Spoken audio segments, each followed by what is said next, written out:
আরে তুহিন আঙ্কেল না?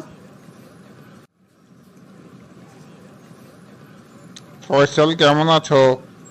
আলহামদুলিল্লাহ আঙ্কেল, ভালো আছি। আপনি কেমন আছেন? এই তো আলহামদুলিল্লাহ।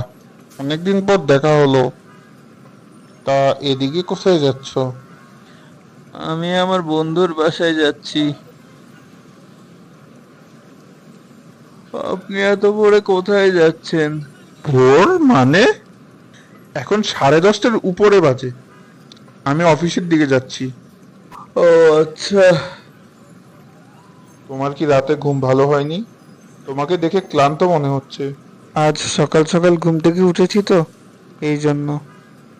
আজ কয়টায় ঘুম থেকে উঠেছো? এই তো 10টার দিকে। আসলে অন্যদিন তো 12টা, 12:30টার দিকে উঠি। কি বলো?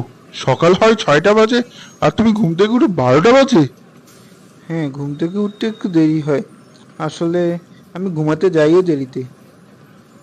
তুমি ঘুমাতে যাও কয়টায়? এই তো রাত 2টা, 3টার দিকে। এত দেরিতে ঘুমাও কেন?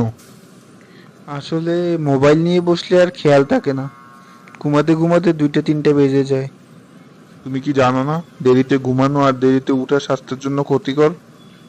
জানি, কিন্তু কি করব বলেন, অভ্যাসটাই তো এমন হয়ে গেছে। আচ্ছা আঙ্কেল, আপনি কখন ঘুম থেকে উঠেন? আমি ভোর 5:30টায় ঘুম থেকে উঠি। চেষ্টা করি ফজরের নামাজ আদায় করার। এত ভোরে উঠে কি করেন? আপনার অফিস তো 11টায়। এরপর আমি 1-1.5 ঘন্টার জন্য বাইরে হাঁটতে যাই। সকালবেলার সতেজ হাওয়া কি যে ভালো লাগে তা বলে বোঝাতে পারবো না। হুম। এরপর বাসায় ফিরে নাস্তা খাই। তারপর কিছুক্ষণ পত্রিকা পড়ি। এরপর রেডি হয়ে অফিসে যাই। এটা তো ভালো, কিন্তু আমি তো প্রতিদিন চেষ্টা করেও এত সকালে উঠতে পারি না।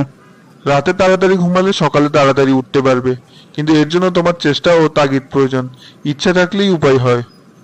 আপনি হয়তো ঠিকই বলেছেন, আমার এই চেষ্টায় ঘাটতি রয়েছে। এই তো তুমি বুঝতে পেরেছো। এখন থেকে প্রতিদিন তাড়াতাড়ি ঘুমাতে যাবে এবং সকালে তাড়াতাড়ি উঠবে। তাহলে দেখবে তুমি কাজে বরকত পাবে। আমি এখন যাই, আমার অফিসে দেরি হয়ে যাচ্ছে।